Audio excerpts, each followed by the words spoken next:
બધા જ વડીલોને એમના પછીની પેઢી માટે કંઈક ને કંઈક ફરિયાદ હોય જ છે કે આજની પેઢી બહુ સ્વતંત્ર છે, અમે બહુ સમજદાર હતા, મોટાનું માન જાળવતા, મર્યાદામાં રહેતા અને એવું કેટલું એમ. પણ આમ જોવા જાવ તો એમની જુવાનીમાં એમનામાં પણ એટલો જ જોમ જુસ્સો હતો કે જે અત્યારના જુવાનોમાં હોય છે. અને એમના વિચારો પણ એ જમાના પ્રમાણે ક્રાંતિકારી જ હતા. અને સાચું કહું તો માનવ સ્વભાવમાં જ ઉત્ક્રાંતિ છે, એટલે એ તો આગળ ને આગળ જ વધતી રહેવાની. અને એટલે જ બે પેઢી વચ્ચે હંમેશા વિચારો અને વ્યવહારથી થોડો જનરેશન ગેપ તો રહેવાનો જ. નમસ્તે મિત્રો, હું છું આશા અને આપ સાંભળી રહ્યા છો વાર્તા વિશ્વ. આજે આપની સમક્ષ રજૂ કરવા જઈ રહી છું એક નવલિકા જેનું નામ છે વધુ ને વધુ સુંદર, જેના લેખિકા છે કુંદનિકા કાપડિયા. તો આવો સાંભળીએ આજની વાર્તા. બીજા જુવાનોની જેમ તેમને એકલા જુદા રહેવાનો તો વિચાર પણ નહીં આવ્યો હોય. ઉલટાનું તે લોકો તો મકાન મળતા જ ખુશ થઈને દોડતા આવશે ને કહેશે, મમ્મી સરસ ઘર મળ્યું છે, તારા માટે એક જુદો જ મોટો રૂમ, તને ગમશે ને? એનો પુત્ર સ્નેહાળ, મુક્ત વિચારવાળો અને પત્ની અને મા બંનેનો આદર કરનારો હતો. તે વાતથી તે ગર્વ અનુભવતી. જો કે એકવાર તેણે તીવ્રતાપૂર્વક ઈચ્છેલું કે પોતાને સંતાન ન હોય. તે જીવનને મોકળી રીતે જીવવા માંગતી હતી. કશી ફરજિયાત જવાબદારીથી જીવનભર બંધાઈ જવું પડે તેને મંજૂર નહોતું. લગ્ન કર્યા ત્યારે તેણે મનમાં નક્કી કરેલું કે પોતે નોકરી કરીને જાતે જ કમાશે, આર્થિક રીતે સ્વાવલંબી જ રહેશે. અનિલ સાથે લગ્ન કરતા પહેલા તેણે આ વસ્તુ સ્પષ્ટ કરી હતી. અને અનિલે કશો વાંધો લીધો નહોતો. ઉલટાનું તે ઉત્સાહથી નોકરી શોધી લાવ્યો હતો. તેને ખબર હતી અનિલ સાંજે ઘરે આવે ત્યારે પોતે ઘરે હોય અને ગરમ ચાનો એક સરસ કપ આપે તો અનિલ બહુ જ પ્રસન્ન થાય. પણ આવા નાના આનંદો કરતા સ્ત્રીમાં અસ્મિતાનું ભાન જાગૃત થાય તે વસ્તુ તેને વધારે મહત્વની લાગતી. અનિલે પોતે કોઈ પ્રકારનો આગ્રહ રાખ્યો નહોતો. તે ભલો સારો માણસ હતો. પોતાની ઈચ્છાઓ અને રુચિઓ વ્યક્ત કરવાની એને બહુ આદત નહોતી. જીવન વિશેના તેના કેટલાક ચોક્કસ ખ્યાલો હતા, પણ તેને મૂર્ત કરવા માટેની ક્રિયાશક્તિ તેનામાં ઓછી હતી. એક મર્યાદિત માનસિક ભૂમિકા પર તે સરળપણે જીવતો અને તેની પત્નીને બહુ જ ચાહતો. પણ પુષ્પાનો સ્વભાવ તો એકદમ તેજ, ચંચળ અને ગતિશીલ હતો. તે જલ્દી રાજી ને જલ્દી નારાજ થઈ જતી. મનના ભાવ તીક્ષ્ણ રીતે વ્યક્ત કરતી અને જેને ચાહે તેના પર અષાઢના મેઘની જેમ વરસી પડવા ઈચ્છતી. અનિલ તેને એટલો વેગપૂર્ણ ઉત્તર આપી શકતો નહીં, પણ તે એને ચાહતો અને બધી રીતે સંભાળી લેતો. સાંજે પુષ્પા નોકરી પરથી ઘેર આવે ત્યારે અનિલ તેની પહેલા ઘેર આવી ગયો હોય તો કોફી કે ચા બનાવી રાખતો અને પછી તે પીતા પીતા બંને મોડી સાંજ સુધી રૂમના જમણી તરફના ખૂણામાં બેસી રહેતા. ત્યાંથી પશ્ચિમનું આકાશ અને ડૂબતા સૂરજનો આલોક દેખાતા. અનિલને વાંચવાનો શોખ હતો. તે વાંચતો ને પુષ્પા સાંભળતી જુદા જુદા પુસ્તકો. અનિલનો અવાજ અને બીજા કોઈ લેખકના શબ્દોનો એક અદ્ભુત મેળ થતો. સમય વીતી જતો એની ખબર પડતી નહીં. માત્ર આકાશ સોનેરી, ગાઢ લાલ ને પછી જાંબલી રંગોમાં સરતું સરતું શ્યામ બની જતું. કોઈક વાર સાંભળતા સાંભળતા પુષ્પાની આંખો બંધ થઈ જતી. અનિલ વાંચવાનું બંધ કરીને પૂછતો, ઊંઘી ગઈ પુષ્પવેણી? તે પુષ્પાને ઘણીવાર પુષ્પવેણી કહેતો, કદીક પુષ્પ, ક્યારેક માત્ર ફૂલ.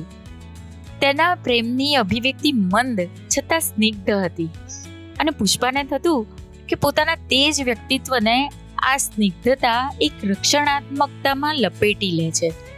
તેનું હૃદય ભીનું થઈ જતું અને પરસ્પરના સ્વભાવનો મેળ ઓછો હોવા છતાં તેનું સહજીવન આટલું સ્નેહપૂર્ણ હતું તે માટે તે ઈશ્વરનો આભાર માનતી.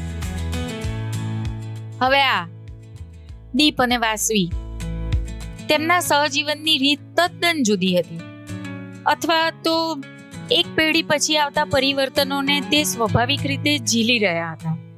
તેઓ હજુ ઉગતા પ્રભાત જેવા તરુણ હતા અને ઘણીવાર છત્રી હોવા છતાં જાણીને ભીંજાઈ તેઓ તોફાન કરતા ઘરમાં દોડી આવતા ને વાસવી લાડથી પુષ્પાને વળગી પડીને કહેતી, કોફી નહીં પીવડાવો? પુષ્પાને તે માં કે મમ્મી કહેતી નહીં, તે એને પુષ્પાબેન જ કહેતી. ઘણીવાર તે પુષ્પાને કહેતી, તમારી સાથે મારો કંઈ સાસુ વહુનો સંબંધ નથી, દીપ વગર પણ આપણો સંબંધ છે. મને તમે ગમો છો. પણ જુવાન અને રમતિયાળ તેમજ આનંદી આ લોકો ગંભીર પણ હતા.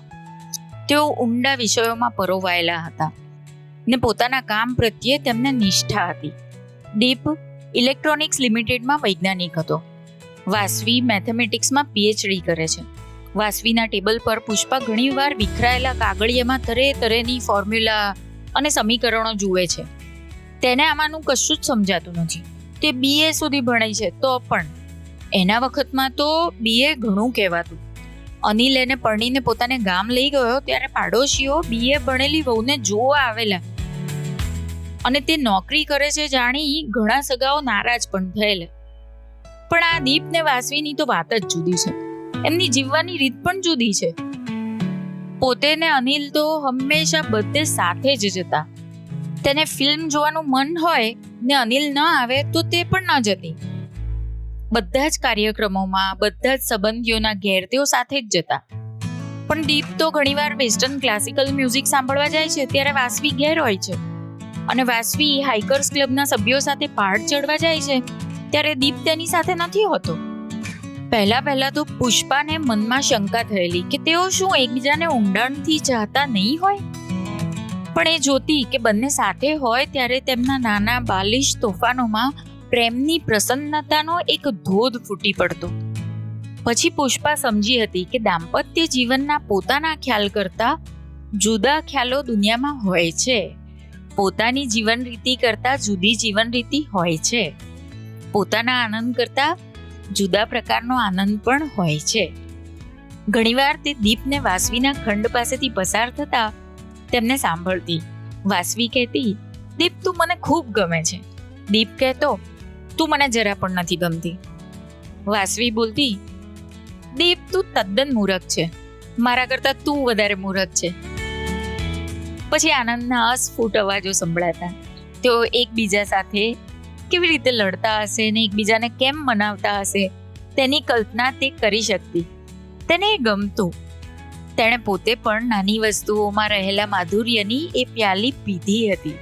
નાના તોફાનો, રુદન વચ્ચે અચાનક જ ફૂટી પડતું હાસ્ય, મનામણા, હજારો વાર ઉચ્ચારાતું ને છતાં સદાય તાજી આકર્ષકતાથી ફોરતું વાક્ય, તું મને ખૂબ જ વહાલી છો ફૂલ.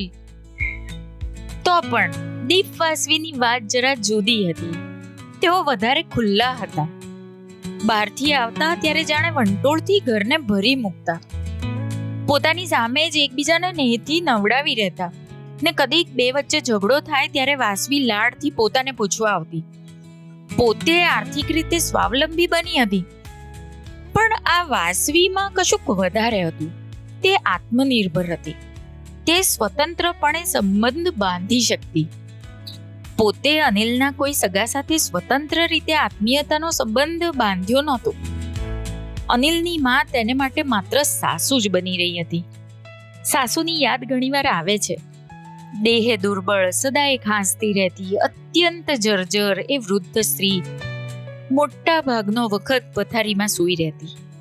પહેલા તો તે એકલી તેમના નાના ગામમાં રહેતી, પણ તબિયત બગડવા માંડી ત્યારે અનિલ તેને લઈ આવેલો.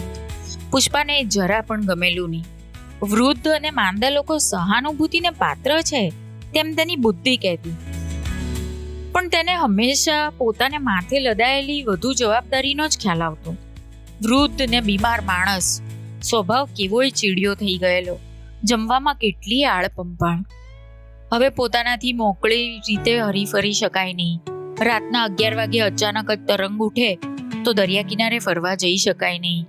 કાચું કોરું ખાઈને ચલાવી લેવાય નહીં. સાસુને વળી આ ઉંમરે કેટલા વ્રત ધરમ. એમને માટે જુદી રસોઈ બનાવવી પડે. કાંદા લસણ ચાલે નહીં. નાનકડા એ ઘરમાં મુખ્ય ખંડમાં જ સાસુની પથારી પાથરેલી રહે. ઉપર ઉપટી ગયેલા લીલા રંગની મેલી ચાદર. ઘરમાં પ્રવેશ કરતા દર વેળા પુષ્પાને થતું, કેટલું ખરાબ લાગે છે.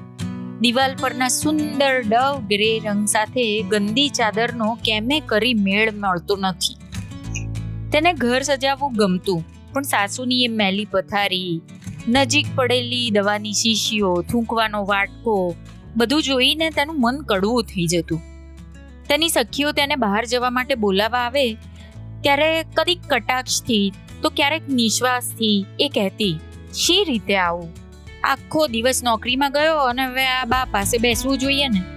તેનો આ તીવ્ર અણગમો અનિલ સમજતો, પણ તે કશું બોલતો નહીં. હવે ઘણીવાર સાંજે પુષ્પાને પુસ્તક વાંચી સંભળાવવાને બદલે તે મા પાસે બેસતો, અલક મલકની વાતો કરતો ને તેના અસંખ્ય કરચલી પડેલા સાવ સૂકા લાકડા જેવા હાથ પર વાલથી હાથ ફેરવતો. લાકડા જેવા આ હાથ કોઈક વાર કોમળ હશે. એ નાનકડા હાથોએ પાટીમાં કક્કો ઘૂંટ્યો હશે, ઢીંગલીનું ઘર સજાવ્યું હશે, યુવાન થયે કોઈક પુરુષના હૃદયને વિશ્વાસ અર્પ્યો હશે. મોટા થયેલા ઘણું કામ કરતા એ ભરાવદાર નરમ હાથોએ સ્નેહપૂર્વક રસોઈ બનાવી પતિને જમાડી હશે. પોતાના બાળકોને હાથમાં લેતી ને હુલાવતી વખતે તે હાથ માખણ જેવા સ્નિગ્ધ રહ્યા હશે. પણ હવે એ હાથ બરછટ, શક્તિહીન અને કાળા પડી ગયેલા છે. પુષ્પાને શું એ હાથના ઇતિહાસની ખબર હતી? એ તો એટલું જ જાણતી હતી કે માના હાથ ધ્રુજ્યા કરે છે, વાસણ બરોબર પકડી શકતા નથી. આજે કાચનો વાટકો એમના હાથમાંથી પડીને ફૂટી ગયો. અનિલ પુષ્પાને કશું કહેતો નહીં. એનામાં કોઈ દિવસ કોઈને ઠપકો આપવાની વૃત્તિ જ નહોતી. માત્ર એકવાર એણે પુષ્પાને કહેલું, આપણે એમ માનીએ છીએ કે સ્વતંત્ર રીતે હરીફરી શકવું, મિત્રો સાથે મોજ મજામાં ભાગ લેવો, મનમાં જે ઈચ્છા ઉઠે તે પ્રમાણે કરવું, તે આપણી સમૃદ્ધિ છે. પણ જેઓ દુઃખી, ઉપેક્ષિત, નિરાધાર છે, તેમના પ્રત્યે હૃદયમાં સ્નેહ ને અનુકંપા હોવા એ આપણી વધારે સાચી સમૃદ્ધિ છે. પુષ્પા સમજતી, પણ તેનાથી તેની અણગમાની લાગણી પર કાબુ મેળવી શકાતો નહીં.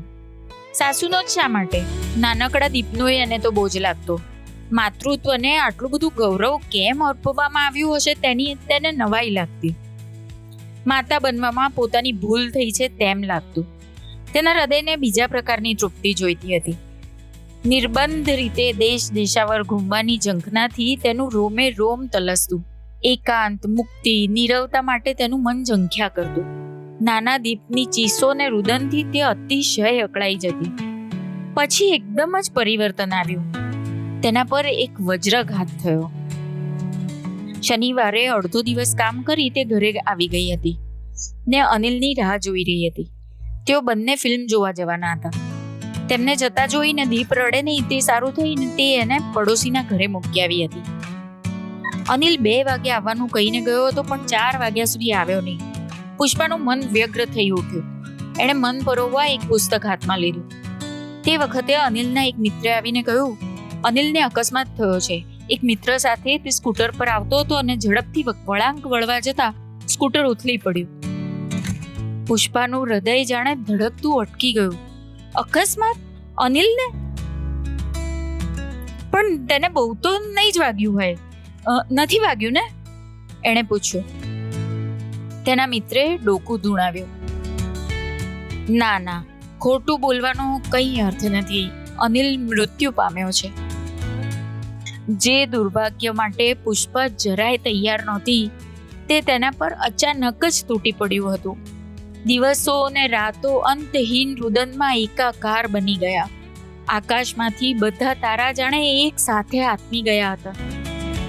અનિલનો મૃતદેહ ઘેર આવ્યો ત્યારે એ માની જ શકી નહોતી કે સેંકડો વાર જાણે પોતાના હળવાશા સ્પર્શનો જાણે સજીવ પ્રત્યુત્તર વાળ્યો હતો, તેનું આજે ગાઢપણે વળગી પડવા છતાં રોમ સુદ્ધા નહીં ફરકે. એવું શી રીતે બને? એવું બને જ શી રીતે? દિવસો સુધી તેણે આ પ્રશ્ન નિયતિને પૂછ્યા જ કર્યો હતો. અનિલના મૃત્યુ પછી 1 મહિને તેની મા પણ મૃત્યુ પામી. ત્યારે પુષ્પા વળી વધુ એકલવાઈ બની ગઈ. તેને ખ્યાલ આવ્યો કે પોતે જેને હાડચામનું માળખું કહીને અવગણતી હતી તેની હાજરીમાં પણ એક પ્રકારનું આશ્વાસન રહેતું હતું. હવે દીવાનખંડની દિવાલોના સુંદર રંગની પડછે ગંદી લાગતી ઉપટી ગયેલા લીલા રંગની ચાદરવાળી પથારી નહોતી. વાતાવરણને ભરી દેતો ખોખો અવાજ નહોતો. દવાની બાટલીઓ અને થૂકવાનો વાડકો પણ નહોતો. કશું જ બંધન હવે તેને નહોતું.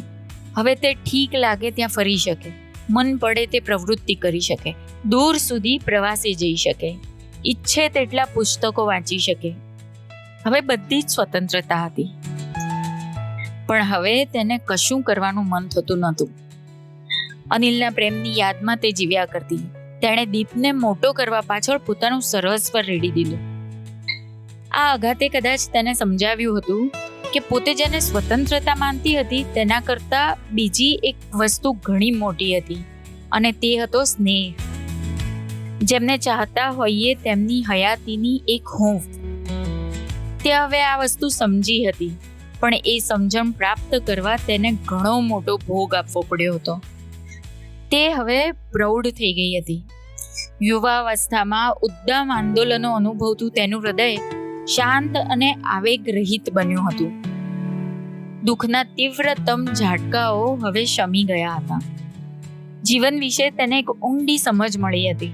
તેણે જાણ્યું હતું કે દેહ તો જીવનની એક અભિવ્યક્તિ છે, અને બધા સંજોગોમાં શ્રેષ્ઠ રીતે જીવવું એ જ જીવનનો સાચો અર્થ છે. લોકો દુઃખી થાય છે કારણ કે જુદી જુદી દિશાઓથી તેઓ એક જ કેન્દ્ર બની દોડે છે, આત્મસંતોષના કેન્દ્ર બની. આ કેન્દ્રમાંથી જો બહાર નીકળી શકાય, સ્નેહ વડે પોતાનો વિસ્તાર કરી શકાય, તો જીવન એકાકી ન બની રહે. રાતોની રાતો જાગીને તે આકાશ સામે જોઈ રહેતી. સપ્ટેમ્બર મહિનામાં સાંજે આથમતા જ પશ્ચિમના આકાશમાં જે તારો સૌથી વધુ ઝળકી ઉઠે છે તે સ્વાતિનો તારો છે. તેણે ને અનિલે આ તારાઓ ઘણીવાર સાથે જોયા હતા. લગ્ન પછી શરૂના દિવસોમાં તેઓ રૂમની બત્તી બુજાવી મોડે સુધી જાગીને વાતો કર્યા કરતા, અને તારાઓથી ભરેલું સુંદર આકાશ અંધારા ખંડમાં ઉતરી આવતું. ત્યારે પોતે સ્વર્ગમાં છે એમ લાગતું.